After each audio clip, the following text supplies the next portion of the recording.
A mensagem que eu pretendo pregar aqui é de um dos livros, eu vou falar sobre lições do redemoinho. Eu não sei se eu vou falar exatamente o que está no livro, porque eu já até esqueci o que está no livro. Mas lições do redemoinho. Nós podemos aprender coisas quando vivemos um redemoinho na nossa vida. E o outro, o que acontece quando o Espírito de Deus se move, é baseado em Gênesis 1 e 2. Gênesis capítulo 1, versículo 1 e 2, quando diz o Espírito de Deus se movia sobre a face do abismo. Esse eu já preguei, mas quando era na Rua Amazonas, tinha outro nome, não era o Canaã ainda. Era o início do trabalho lá na Rua Amazonas, estava você, Rogério, Ilienos. Então, o que acontece quando o Espírito de Deus se move? Então, preguei lá no início desse trabalho, aqui lá na Rua Amazonas. E hoje eu quero falar sobre as lições de um redemoinho.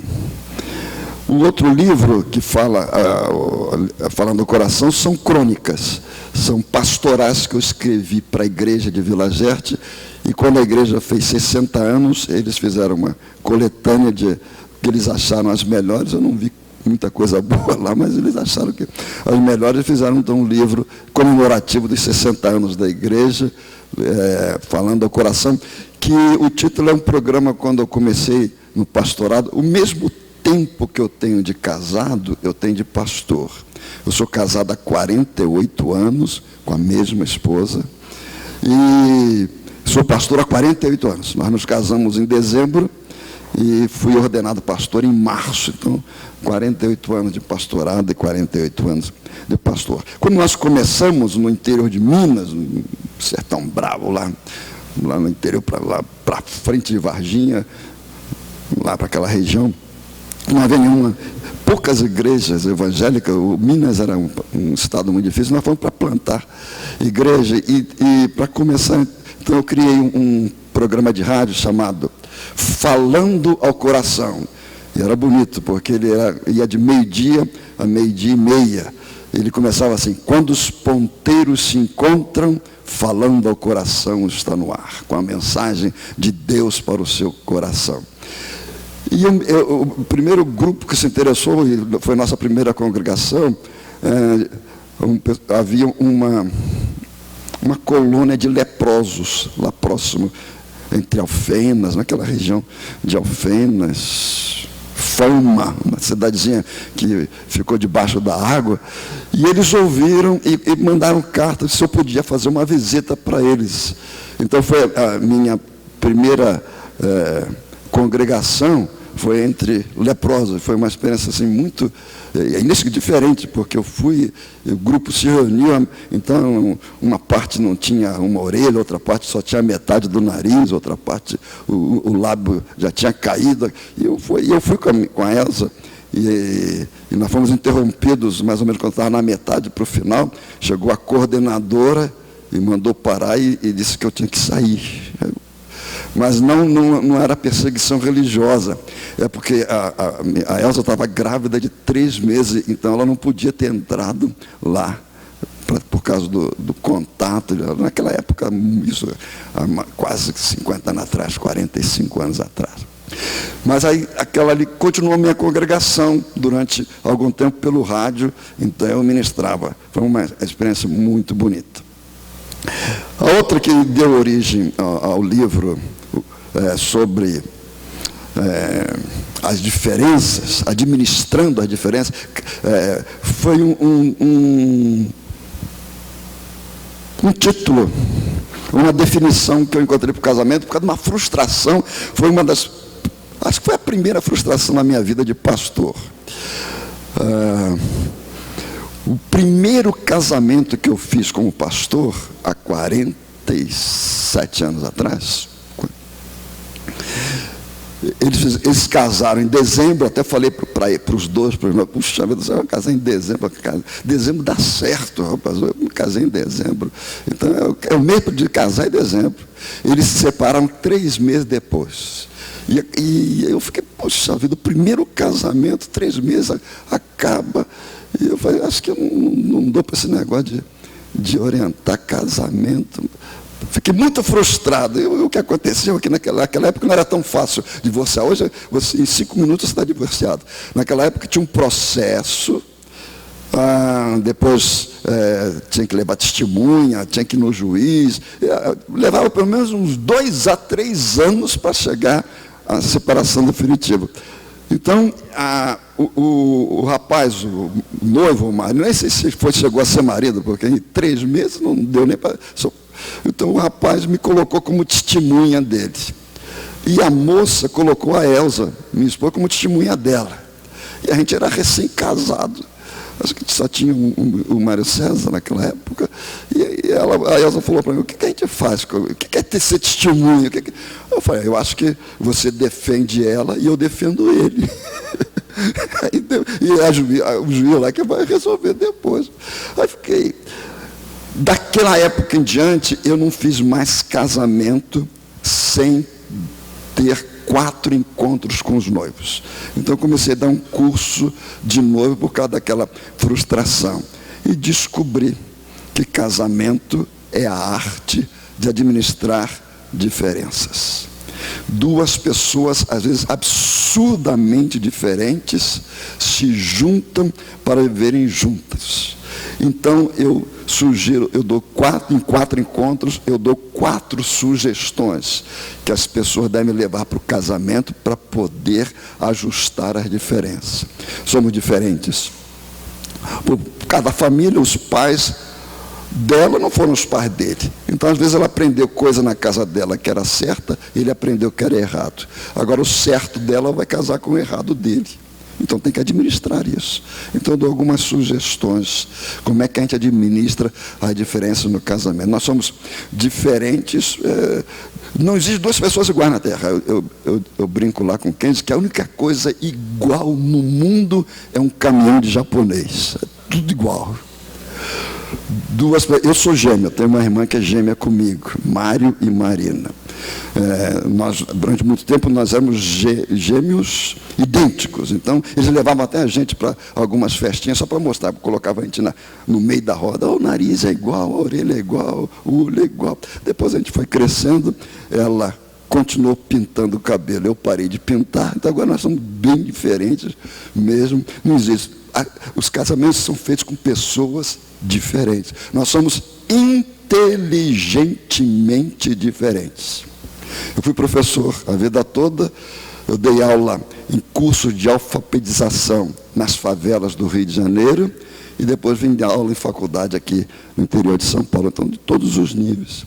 Então eu falava uma coisa na aula, a menina ali no meio, eu acabava de falar, ela já pegava coisa.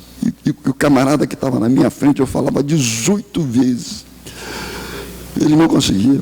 Eu me lembro que tinha uma aluna na faculdade no interior, ela era a esposa de um dos prefeitos lá da região, ali em volta de Bebedouro, Viradouro, Barretos, para aquela região de lá. E 3 meses de aula, eu a chamei, eu não tenho preconceito, mas ela era loura. Ela não entendia o que eu falava. Eu chamei, eu falei, bom, tem mais de 40 anos, eu vou dizer o nome. Marlene, por que você, em vez de fazer ciências exatas, você não faz ciências humanas? Porque acho que você tem mais jeito para ciências humanas. Ela, será, professor? Eu acho que sim. Ela me ouviu. Há 2 anos atrás eu encontrei com ela e o esposo, e ela fez direito.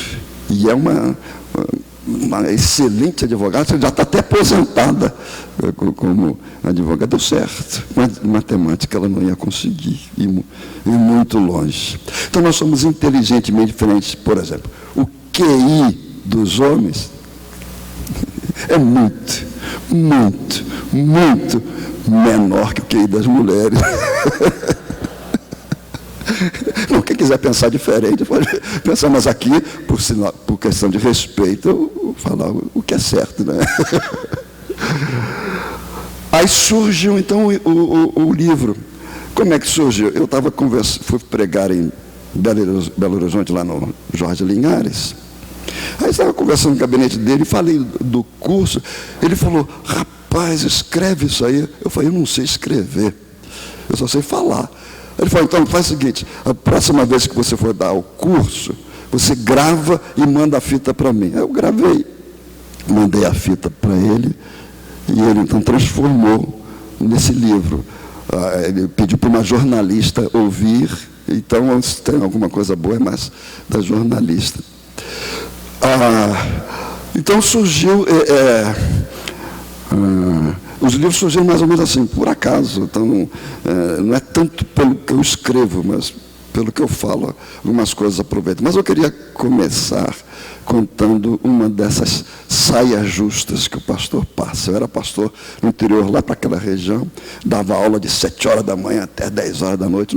Um dia eu vinha de Viradouro para Bebedouro, que é umas 2 cidadezinhas próximas, e essa Viradouro era interessante que ela ficou a Igreja Batista de Viradouro ficou 20 anos sem pastor, porque todo pastor de Bebedouro aproveitava e já era pastor em Viradouro. Então fazia o casamento, fazia batismo, ministrava a ceia. Então eles se acostumaram com aquilo, nunca se preocuparam em ter seu pastor. Agora não, agora eles têm um pastor muito bom já há alguns anos.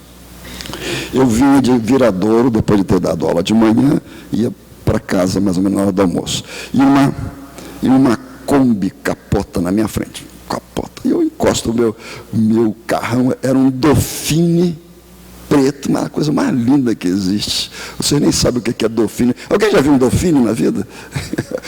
Então tem alguns que conhecem. Aí eu parei meu Dauphine e fui lá ver o que tinha acontecido. Quando eu vou chegando, alguns caminhoneiros, naquela época a região estava experimentando uma época áurea da laranja, era a capital nacional da laranja, lá a cidade. Aí os caminhoneiros já estavam encostando. Quando eu fui chegando, um deles disse, é o senhor que está com aquele Dauphine? Eu falei, sou eu, sim. Então, leva a mulher, porque ela já saiu. Mas o rapaz, quando a Kombi capotou, a porta dele abriu e a Kombi caiu em cima dele. Enquanto o senhor vai levando a mulher para ir atendida lá no pronto-socorro de Bebedouro, a gente vai tentar tirar a Kombi de cima do motorista. Eu peguei a moça e coloquei no meu carro, fui ao pronto-socorro, ela foi atendida, eu fiquei esperando. Daqui a pouco, uns 40 minutos, ela tinha alguns arranhões, o braço enfaixado, alguns curativos. Ela saiu e disse, agora eu vou levá-la na sua casa.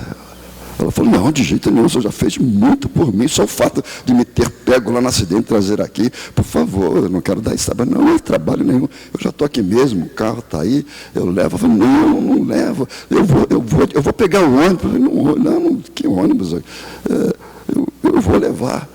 Onde é que você mora? Ela disse para mim, eu moro na zona do Meretrício. Eu falei, meu Deus, como é que eu vou agora levar? Eu fiquei assim, mas eu já tinha prometido. Aí, enquanto a gente vai ir para o carro, eu disse, Deus, me tira dessa, o que eu faço? Como é que eu passo? O que eu vou explicar que eu fui levar? Aí, entramos no carro, passa no ponto de táxi, porque o vice-moderador da igreja, que era diácono, ele tinha um táxi no ponto.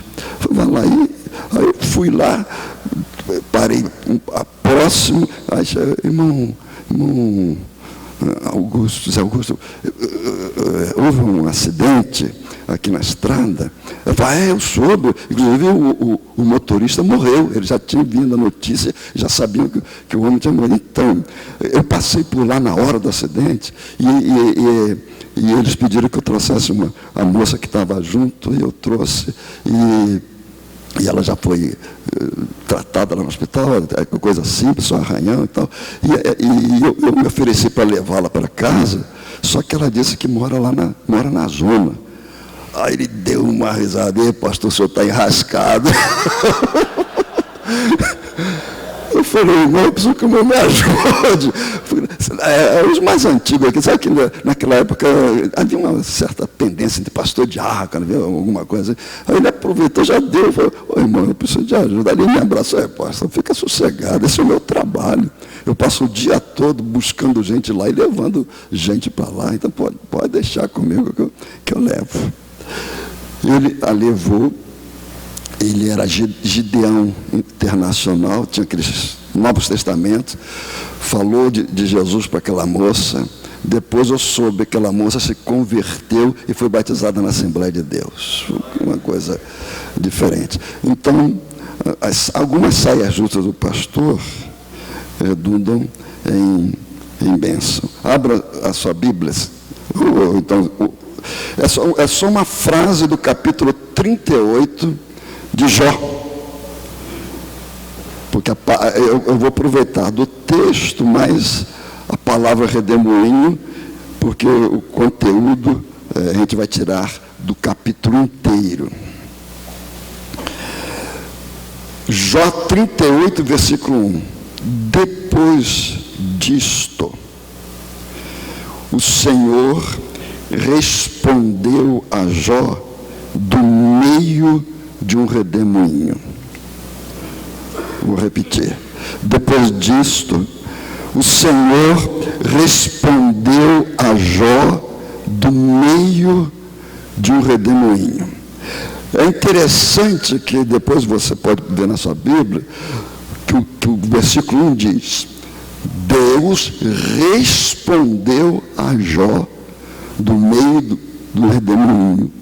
E a partir do versículo 2, você não encontra no capítulo inteiro nenhuma resposta. Cerca de 40 perguntas. Deus, a partir do versículo 2, vai fazendo um monte de pergunta difícil para Jó. Não tem resposta nenhuma. Só tem perguntas. São perguntas didáticas. E para quem trabalha na área de ensino, sabe que, às vezes, algumas lições, algumas aulas são dadas provocando os alunos a darem a resposta, às vezes alguma resposta errada, outra meia certa, até chegar à conclusão. É uma forma didática de ensinar lições, uma matéria, uma disciplina, é didático. E não é a primeira vez que Deus transmite ensinamentos fazendo perguntas. Aqui nós vamos ter 4 lições desse redemoinho. 3 são lições teológicas e uma é lição profética. No início da Bíblia, Deus começa fazendo 3 perguntas a Adão.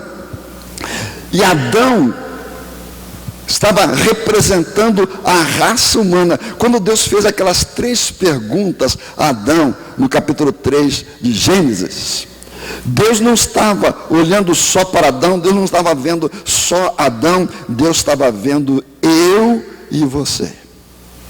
E através de Adão, para ensinar e para nos trazer reflexão para decisões na vida, há 3 perguntas que Deus faz a Adão. E depois chega no livro de Jó, faz mais de 40 perguntas para mostrar que na adversidade existe lições preciosíssimas de Deus para as suas criaturas. Do Pai para com seus filhos, salvos pela graça. As 3 perguntas lá no livro de Gênesis estão no versículo 9, no versículo 11, no versículo 13 de Gênesis. Depois você pode conferir. Elas são, em síntese, as perguntas são para Adão, mas tem a ver com toda criatura que pisar o planeta Terra. Porque dependendo da resposta que a gente dá a estas 3 perguntas, nós teremos adversidades ou sucesso. Deus pergunta: onde estás?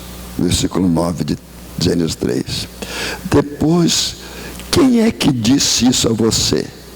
Versículo 11. E terceiro, o que você fez? Estas três coisas são fundamentais. Onde você está indo? Que lugares você está frequentando? Essa pergunta tem que estar sempre na minha mente para responder a Deus. Porque há lugares que alguns de nós temos ido, em que a nossa esposa não sabe, os nossos filhos não sabem, mas Deus sabe. Onde você está indo? Segunda pergunta lá de Gênesis é: quem disse isso para você? Às vezes a gente fica ouvindo coisas, irmãos, e não atentamos para dizer não àquelas coisas, para contestar. Hoje, por exemplo, com a ditadura gay, há uma porção de coisas falando a respeito do assunto que não tem nada a ver com a Bíblia. Às vezes até os próprios predicadores ficam em dificuldade em fazer menção, porque pode ser acusado de homofóbico. Mas há coisas que não tem como, irmãos, a gente dizer, a gente pode respeitar, amar a pessoa, isso não há problema nenhum, mas o que a pessoa faz é errado. Por exemplo, eu tenho excelentes amigos católicos, eu tenho padre amicíssimo, eu não vou citar o nome, mas isso aconteceu em São Caetano há cerca de 40 anos atrás.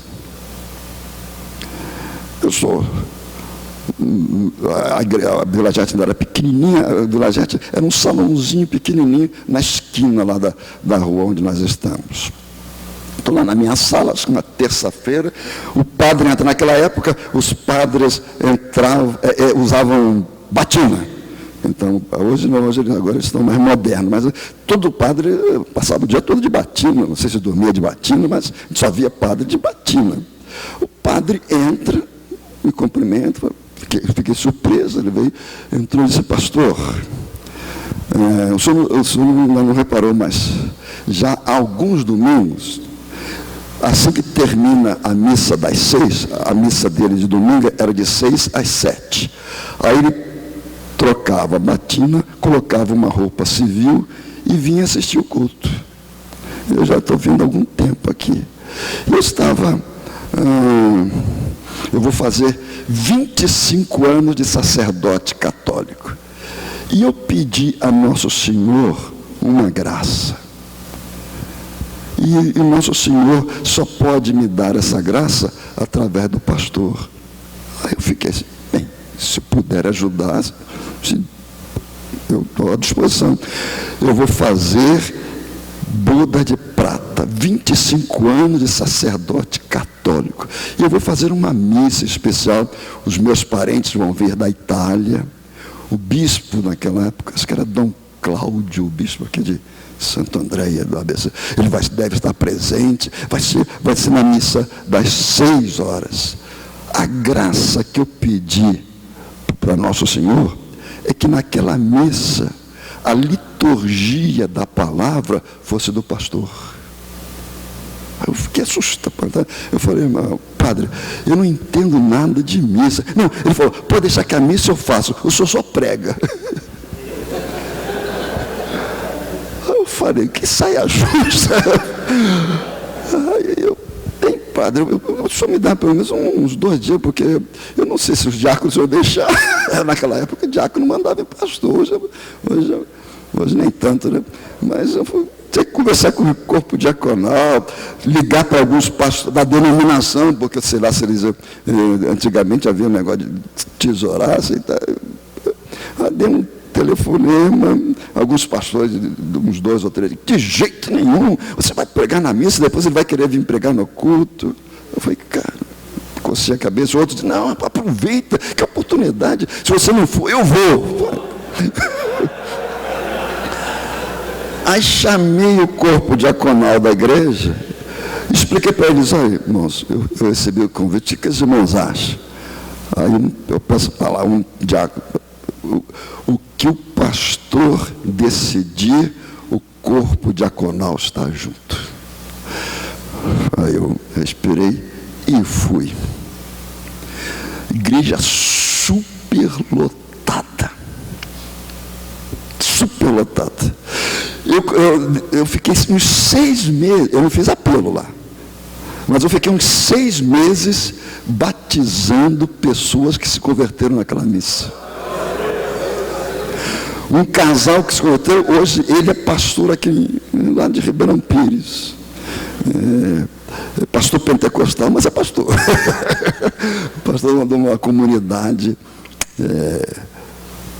pentecostal. Mas eu fiquei 6 meses, um casal, eles eram professores de catecismo e se tornou pastor depois. São essas saias justas que a gente aparece, que às vezes até vem em forma de redemoinho, mas que tem um propósito definido, Deus. Às vezes a gente tem que ouvir certas coisas e dizer não concordar. Por exemplo, com relação a essa ditadura gay, nós gostamos da pessoa, mas a prática, eu ia falar isso quando veio a história da Igreja Católica, é essa. Eu tenho amigos católicos, sou amigo de padre, mas eu não concordo com a idolatria. Eu gosto deles pessoalmente, mas a idolatria é errado, porque a Bíblia condena. Então, com relação a esse problema do homossexual, é a mesma coisa. As pessoas são merecedoras do nosso apreço, mas eu não sou obrigado a concordar com eles. E parece que o que eles querem não é só que a gente concorde, mas que a gente vire um deles. Já que eu não sou católico, eu cruz credo. Por quê?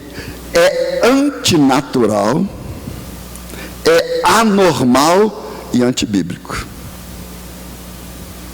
Na natureza tem boi e vaca. Na natureza existe o galo e a galinha. É antinatural. É anormal, porque entre as pessoas que Deus criou existe homem e mulher. Não existe meio termo. Então é antinatural, é anormal e antibíblico. Eu estava até ali na mesa comentando com o irmão que viu aí que eles inventaram a Bíblia gay. Já pensou? Tirando de alguns textos algumas coisas que podiam ser dar alguma conotação contrária. Eu falei, como é que eles se arranjaram com Levítico 18, 22, que diz assim: com homem não te deitarás, como se fosse mulher, porque isto é abominação ao Senhor. Então não tem como. Então, algumas coisas que... Então, nessa pergunta, o que você está ouvindo? Você tem que dizer que não concorda. Não é simplesmente ficar amuado. E a terceira coisa que Deus pergunta: o que é que você fez? Irmãos, o que vocês estão fazendo? Eu não estou dizendo hoje de manhã. Hoje vocês estão todos com cara de santo. Está todo mundo aqui prontinho para ir para o céu. Mas eu quero saber o que você fez na segunda-feira. Quando ninguém estava vendo do seu círculo de amizade aqui da igreja. Só havia um olhar que você fez de conta que não existia. Essas 3 perguntas são fundamentais e devem acompanhar a nossa história cristã. Onde eu estou indo, Aí, para as irmãs, a gente pode até dizer: o que você está assistindo na televisão? Até também tem algum homem que está assistindo lá a Babilônia também. O que você está ouvindo e o que eu e você estamos fazendo?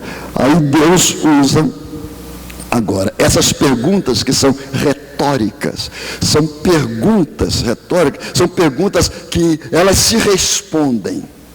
Aqui, quando o escritor diz que Deus respondeu a Jó, e aí vem 40 perguntas, não sei se você continuar pelo capítulo 38, porque continua, o capítulo 38 é a mesma coisa, Deus continua respondendo com um monte de perguntas, então tem mais de 40 perguntas, são todas perguntas retóricas, elas respondem a si mesmas, e elas então ensinam, primeiro, 3 lições teológicas.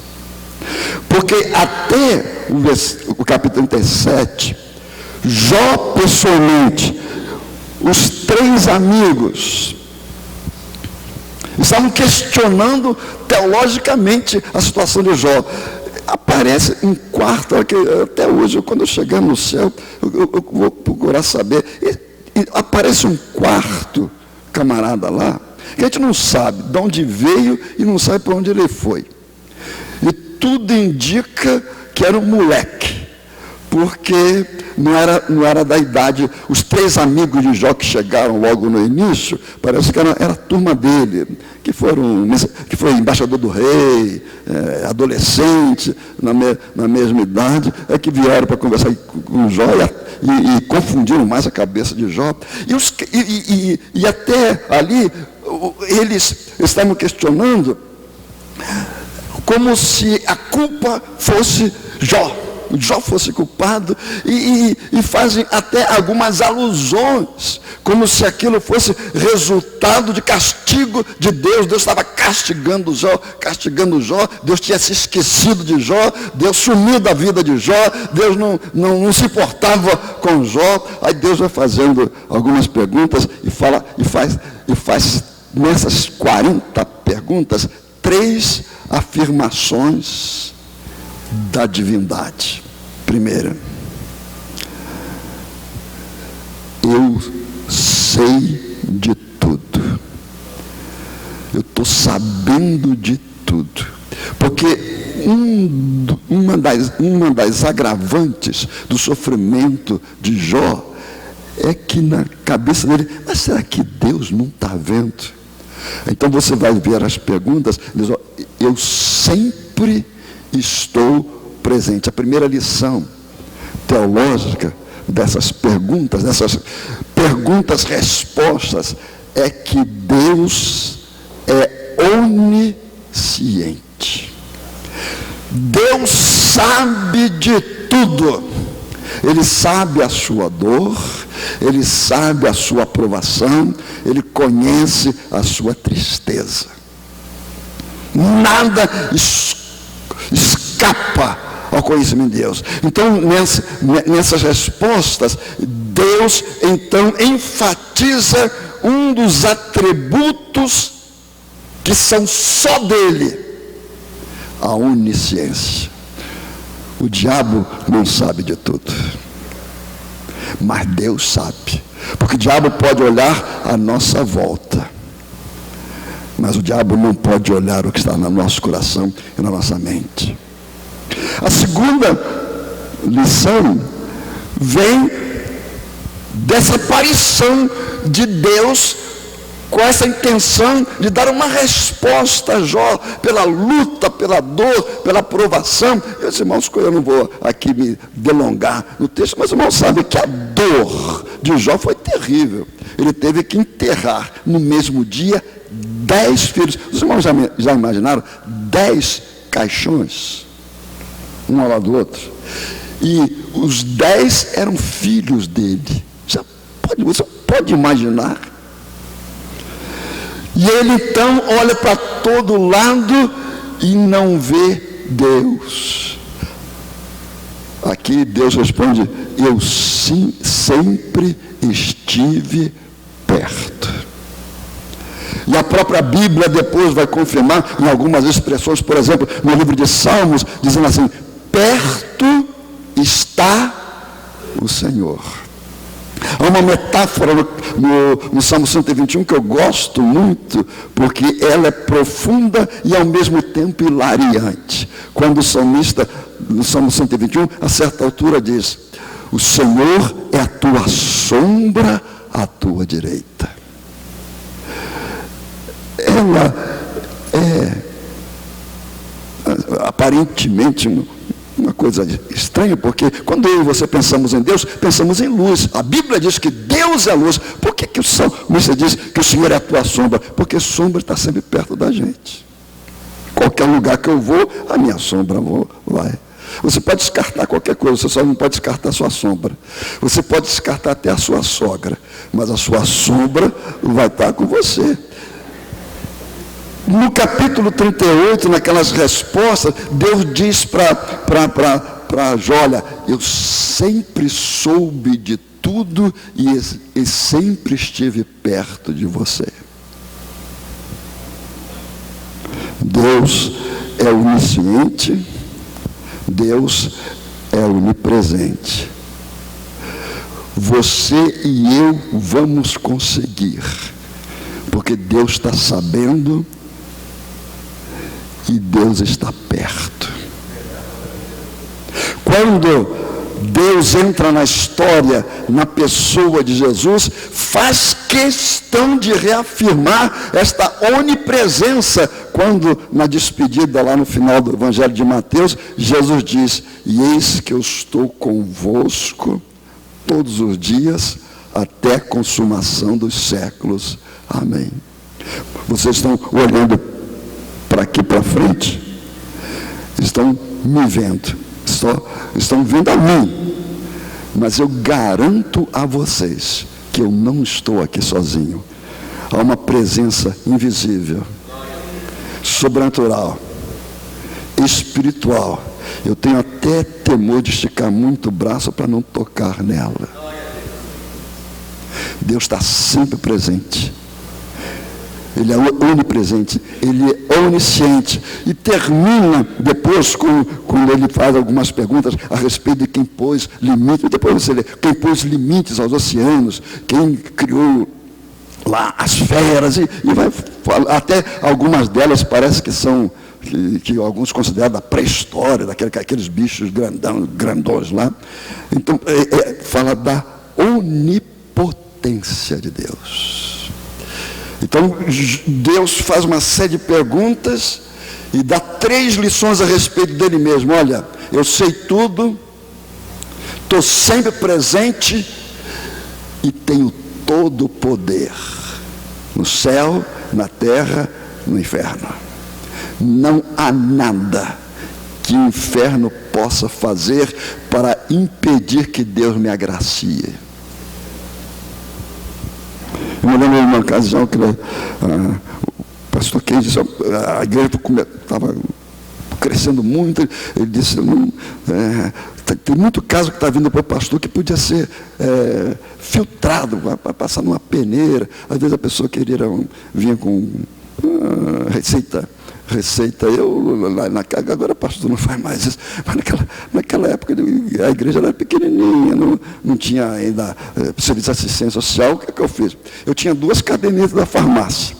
Uma caderneta que era minha para meus filhos, e outra caderneta era para as pessoas que vinham. A igreja não tinha como ajudar, então punha na minha caderneta. E o irmão, que naquela época o dono da farmácia, ele estranhou, ele era presbiteriano. E ele estranhou: pastor, mas por que o senhor tem caderneta? Eu contei para ele: a minha esposa vem, meus filhos, e outras vezes tem pessoas que não podem. Então faz o seguinte: essa caderneta vai ser minha e sua. Eu vou anotando, aí quando chegar no final do mês, dessa caderneta aqui, o senhor só paga metade. falei, tá bom, irmão, se o irmão não passar a outra metade para outra caderneta, não tem problema nenhum. Aí nós ficamos assim durante uma parceria muito boa, muito grande. Mas aí o que a gente, vamos pegar, tem tantas irmãs, são assistentes sociais, psicólogos. Aí criamos um atendimento psicológico e social na igreja. Uma ocasião veio uma senhora para ser atendida pela psicóloga e no meio do atendimento ela foi possuída por um espírito satânico, ficou endemoniada. E a psicóloga não sabia o que fazer. As meninas que trabalhavam na secretaria saíram correndo, foram chamar o irmão João, que era o zelador da igreja, diácono. Aí ele veio correndo para orar, orou, aí a coisa saiu, a moça foi embora. Aí na semana seguinte ela voltou, no meio do atendimento, o demônio pega de novo. Aquela corraria, chama São João, não chama, corre uma para lá, uma para cá. Aí a psicóloga disse, pastor, tem um problema aí que eu não estou conseguindo lidar. O senhor podia ajudar? Claro. Marca com ela quarta-feira, às 7h30, porque como tem o culto às 8 horas, ela vem meia hora antes, eu atendo. Aí a moça veio, eu estava lá na sala da psicóloga, ela entrou, sentou, cumprimentei, disse, olha, a psicóloga disse que a irmã está precisando de ajuda, eu estou aqui para orar. Ela começou a estribuchar os olhos, a regalar, trocou de voz e começou a pular. E eu cruzei os braços, fiquei olhando. E ela puxava o cabelo e arrepiava para lá e pulava para cá. Aí, depois de uns 2, 3 minutos lá, ela virou para mim e disse, você não vai correr, não? Eu falei, eu não tenho idade para ficar correndo de mulher agora. Então, eu já tenho uma certa idade. Aí o negócio disse, você sabe quem está aqui com ela? Eu disse, e você sabe quem está aqui comigo? Eu falei, eu sei e já vou embora. Aí a moça acordou e disse, pastor, tudo bem? Eu falei, tudo bem. Quem que me trouxe? O que eu estou fazendo aqui? Eu não sei, a senhora chegou aqui para eu orar. Ué, mas como é que eu saí de casa? Quem me trouxe para cá? A senhora veio com os seus pés. Ué, que coisa estranha. Estranha, bastante estranha mesmo. Conversamos, falei de Jesus, ela confessou aceitar Jesus como Salvador. Orei com ela e depois de algum tempo ela foi batizada. Esse Deus que responde a Jó do meio de redemoinho, ele vê tudo, ele sabe tudo e ele pode tudo. Quando vai terminar a história, diz que Deus devolve para Jó tudo e muitas coisas mais. Eu nunca tinha pensado, falei, por que Deus para ele tinha 10 filhos? Dá os outros 10, como deu. Mas diz que com relação aos bois, ele tinha 20, Deus deu 200. Se tinha 100 galinhas, Deus deu 1.000. Não houve homem mais rico. Por que Deus agiu daquele jeito? Aí veio um pensamento humano, acho até carnal, mas eu vou contar para os irmãos. Deus fez uma aposta com Satanás. Satanás se atreveu, apontou o dedo para Deus, te adorar, claro, qualquer um te adora, você dá tudo para eles. Deus disse, existe um homem que me adora por eu ser Deus, independente de eu abençoá-lo ou não. Jó não podia falhar. Deus tinha empenhado a sua palavra de confiança em Jó. Meu irmão, Deus confia em você, você não pode falhar. Satanás tinha certeza que ia zombar na cara de Deus quando Jó atendesse ao pedido da sua mulher. Amaldiçoa teu Deus e morre. Sabe o que Jó fez? Jó gritou, Deus deu, Deus o tomou, Bendito seja para todo sempre o nome do Senhor. Quando o redemoinho estava mais violento, ele grita de novo: eu sei que o meu Redentor vive. Jó continuou. Aí vem a última e grande lição, que não é teológica, mas é profética. Foi para Jó, é para você e para mim. Por que o redemoinho? Por que Deus não fez, por exemplo, quando ele apareceu a Moisés no Monte Sinai, o Abraão lá naquele lugar? Por que Deus não assentou numa nuvem assim? Daria assim, mais majestade. Por que não ficou numa rocha? Por que no redemoinho? Sabe, para nos dar a seguinte lição: não é da natureza do redemoinho a longevidade. Redemoinho tem vida curta. O seu redemoinho vai passar. O redemoinho começa ali e termina aqui. As dificuldades, as provações daquele que tem o Deus de Jó como seu Deus são extemporâneas, são transitórias, são passageiras. A nossa vitória é definitiva. Você vai conseguir, do jeito que Jó conseguiu. Eu sei que ao ouvir uma mensagem dessa, eu e você podemos pensar em algum amigo, em algum parente, em alguma pessoa que esteja passando um redemoinho. Vamos pedir a Deus que esse redemoinho dessa pessoa passe.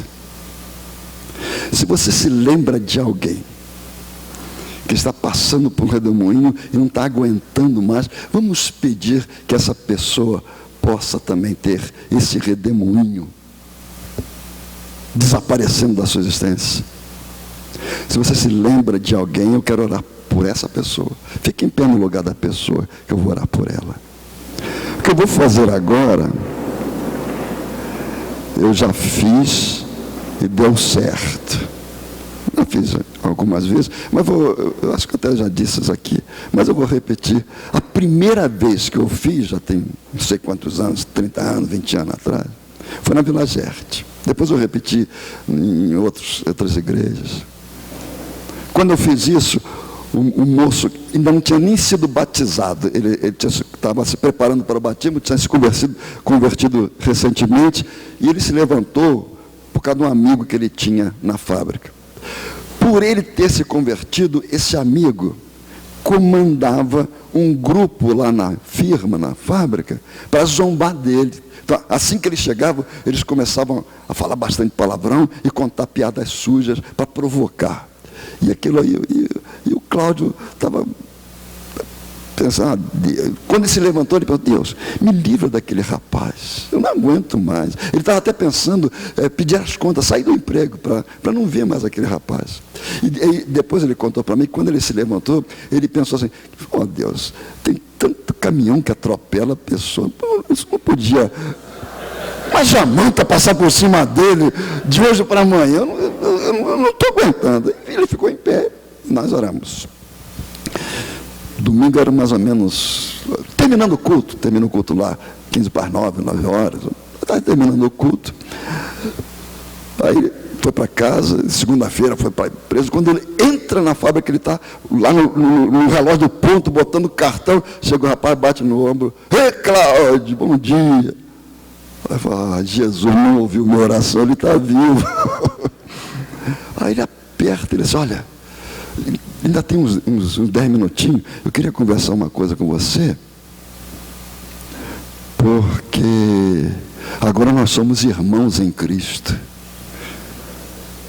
Aí ele foi lá para o canto assustado: rapaz, aquilo que eu faço com você a minha vida vazia, deprimido, aquela moda de extravasar, você me perdoa, mas ontem eu tive uma experiência, e contou a seguinte história, que no domingo à noite, ele sentado na cama, ele morava numa espécie de república, num lugar aí no Ipiranga, e resolveu se matar. Falou, essa vida não vale a pena mesmo. E pegou o revólver, carregou e botou no ouvido. Quando ele apertou o gatilho, disse que ele ouviu uma voz dizendo, vai à igreja. Aí, bateu no... Trocou de ouvido, pôs o revólver no outro. Aí no outro ouvido, vai à igreja. Aí depois mas eu nunca fui, ele disse que nunca tinha entrado numa igreja católica, nunca tinha ido a igreja nenhuma. O único lugar religioso que ele tinha ido era um centro de Umbanda. Falei, que igreja? Aí ele, deve ser a igreja do Cláudio. Ele pôs o revólver debaixo do travesseiro e saiu. Na metade do quarteirão tinha uma Assembleia de Deus. Estavam terminando o culto, ele entrou na Assembleia de Deus. O pastor estava dizendo assim, olha, se você entendeu a mensagem e quer entregar a sua vida a Jesus, vem aqui à frente. Ele já foi direto, já entrou e já foi direto lá para frente. Não tinha ouvido nada do que a pessoa tinha falado. E quando ele chegou, então, aí chegaram outras pessoas que estavam no culto, estavam entregando a sua vida a Jesus, aí chegaram e ficaram do lado dele. Esse homem é membro da Assembleia de Deus do Ipiranga hoje. O que eu vou fazer agora já aconteceu. A gente ora aqui e onde a pessoa estiver, Deus estará tomando providências. Senhor Deus, nós te damos graças pelas lições do Redemoinho, que mostram um Deus presente, que mostra um Deus onisciente, que mostra um Deus todo-poderoso. Mas também mostra um Deus que assopra e dissipa os redemoinhos da nossa vida. E agora, ó Deus, nós te pedimos ao Santo Espírito, que és tu mesmo, para que possa intervir nas vidas dessas pessoas que estão na nossa mente, no nosso coração. Espírito Santo, tu és bem-vindo entre nós. Santo Espírito, passeia neste lugar. Vá em cada homem, em cada pessoa em pé agora. Espírito, Espírito de Jesus. Olha o nome, o semblante da pessoa que está aí dentro da nossa mente, que nós estamos agora nos lembrando. Espírito, leva estes nomes ao trono da graça.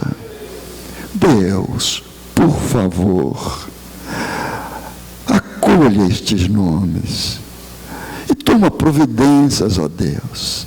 Se preciso for, Senhor amado, dispensa do teu exército angelical anjos valentes e envia-os agora à terra, para tomar providências com relação a essas pessoas, e que já no próximo culto, algumas delas estejam aqui, libertadas do redemoinho, envolvidas pela tua graça, e com a disposição vinda do teu próprio Espírito, para se consagrarem, se santificarem, e daqui para frente servirem e amarem a Jesus Cristo. Nós nos entregamos em tuas mãos, entregamos nossa casa, nossa família, nossa igreja, nós nos entregamos em tuas mãos, ó Deus, na certeza de que os redemoinhos vão passar, mas a tua graça é permanente. Nós te damos graças, ó Deus, por tudo quanto de bom nos aconteceu até agora nesta reunião. E te damos graças pelas coisas boas que daqui a pouco vão começar a chegar. Porque nós oramos sempre no nome que está acima de todo nome, no nome de Jesus. Amém, Senhor. Amém. Deus abençoe os irmãos.